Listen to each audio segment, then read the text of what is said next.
Voici celui que l'on surnomme Terminator en raison de son caractère impitoyable, le général Bosco Ntaganda. La Cour pénale le recherche depuis 2006. Elle souhaite le voir comparaître pour crimes de guerre. Bosco Ntaganda fait l'objet de 2 mandats d'arrêt pour meurtre, viol, pillage, enrôlement d'enfants soldats, notamment commis par les forces patriotiques pour la libération du Congo dans l'est de la RDC en 2002 et 2003. Il est devenu général dans l'armée de la RDC après un accord de paix signé en 2009 avec Kinshasa. Il a vécu 3 ans à visage découvert avant de prendre le maquis dans le Nord Kivu en mai 2012 par crainte d'être arrêté. Il est aussi soupçonné d'avoir joué un rôle de premier plan au sein de la rébellion du mouvement M23. La nationalité rwandaise de Bosco Ntaganda, général radié de forces armées de la RDC, ne fait l'ombre d'aucun doute. La Cour pénale internationale qui a dépêché à Kigali une équipe de ses experts pour son transfèrement à la Haye confirme sa citoyenneté rwandaise. Quel est vraiment le problème? Il a choisi le Kinyarwanda, qui est une langue parlée au Rwanda, au Burundi et en République démocratique du Congo. Pourquoi voulez-vous que le gouvernement de la RDC ait un point de vue là-dessus? Donc vous voyez que c'est un débat complètement creux, inutile, ça n'a pas de sens. Ntaganda s'est présenté. Je ne sais pas si quelqu'un est plus compétent que Ntaganda pour savoir de quelle nationalité Ntaganda est. Ntaganda dit au juge, je suis né au Rwanda, mais je suis de nationalité congolaise.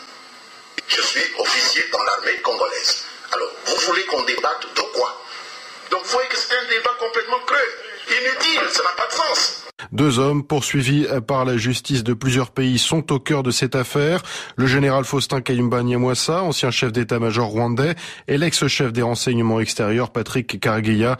Ils témoignent ce matin sur RFI. Entrés en disgrâce auprès de Paul Kagame et réfugiés en Afrique du Sud, les 2 hommes accusent le président rwandais d'avoir perpétré l'attaque du 6 avril 1994. Ils se disent prêts à témoigner.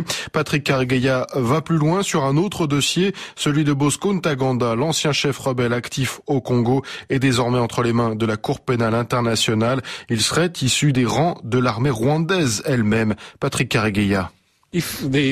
Si la Cour estime qu'elle peut apprendre quelque chose de moi, je coopérerai avec elle. Mais je crois que la CPI ne juge pas la bonne personne. Elle devrait traduire en justice Kagame et pas Ntaganda, parce que c'est lui qui l'a choisi au Rwanda et l'a envoyé dans l'est du Congo. Alors pourquoi s'occuper des symptômes et pas de la maladie? Donc vous affirmez que Bosco Ntaganda est rwandais et pas congolais? Oui, bien sûr qu'il est rwandais. Il était dans l'armée rwandaise. On l'a choisi, envoyé auprès de Lubanga et on l'a approvisionné en armes. Donc, quand il cause tous ces problèmes, le coupable, ça ne devrait pas être Ntaganda, mais Kagame. Ntaganda a juste été déployé. Donc, ces événements sont de la responsabilité de son commandant. Il était des forces de défense rwandaises, il était sous-officier. La plupart de ceux qui ont dirigé la rébellion venaient du Rwanda de toute façon. Ntaganda n'est pas un cas particulier. Kunda, Ntaganda, ils ont été formés au Rwanda, mais ne se sont pas battus là. C'est pourquoi je dis qu'ils ne s'occupent pas des bonnes personnes. Ils étaient déployés, c'est tout. Bosco Ntaganda s'est enfui au Rwanda. Il a trouvé refuge à l'ambassade des États-Unis. Est-ce que c'était avec l'aide du gouvernement rwandais? Il voulait sauver sa peau. S'il s'était rendu au gouvernement rwandais, ça aurait été une toute autre histoire. Je ne pense pas qu'il l'aurait remis à la Cour pénale internationale.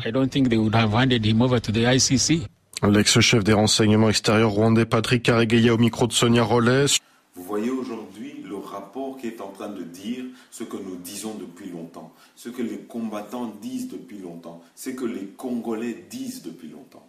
Les Congolais ne cessent de répéter au monde entier que nous sommes dans un complot qui vise à saigner le Congo, qui vise à balkaniser le Congo, qui vise à diviser le Congo. Aujourd'hui, vous avez entendu vous-même de la bouche de chef de renseignement secret rwandais qui dit bien que Ntaganda, Bosco Ntaganda est un Rwandais, Kunda Batware est un Rwandais. Cela vous prouve à suffisance que le M23 est une armée rwandaise implantée au Congo. Ça veut dire quoi? Ça veut dire tout simplement que Kabila est obligé de négocier avec ses frères rwandais, c'est-à-dire le M23, pour les faire rentrer dans l'armée congolaise. Pourquoi? C'est qu'il faut que ces gens aient l'hégémonie dans le Congo. Et pour avoir cette hégémonie, ils sont obligés d'intégrer les Rwandais dans notre armée pour qu'ils fassent partie du paysage congolais. La nationalité rwandaise de Bosco Ntaganda, général radié de forces armées de la RDC, ne fait l'ombre d'aucun doute.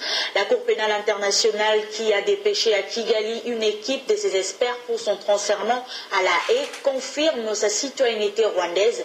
Quel est vraiment le problème? Il a choisi le Kinyarwanda, qui est une langue parlée au Rwanda, au Burundi et en République démocratique du Congo. Pourquoi voulez-vous que le gouvernement de la RDC ait un point de vue là-dessus? Donc vous voyez que c'est un débat complètement creux, inutile, ça n'a pas de sens. Ntaganda s'est présenté. Je ne sais pas si quelqu'un est plus compétent que Ntaganda pour savoir de quelle nationalité Ntaganda est. La nationalité rwandaise de Bosco Ntaganda, général radié de forces armées de la RDC, ne fait l'ombre d'aucun doute. La Cour pénale internationale qui a dépêché à Kigali une équipe de ses experts pour son transfèrement à la Haye confirme sa citoyenneté rwandaise.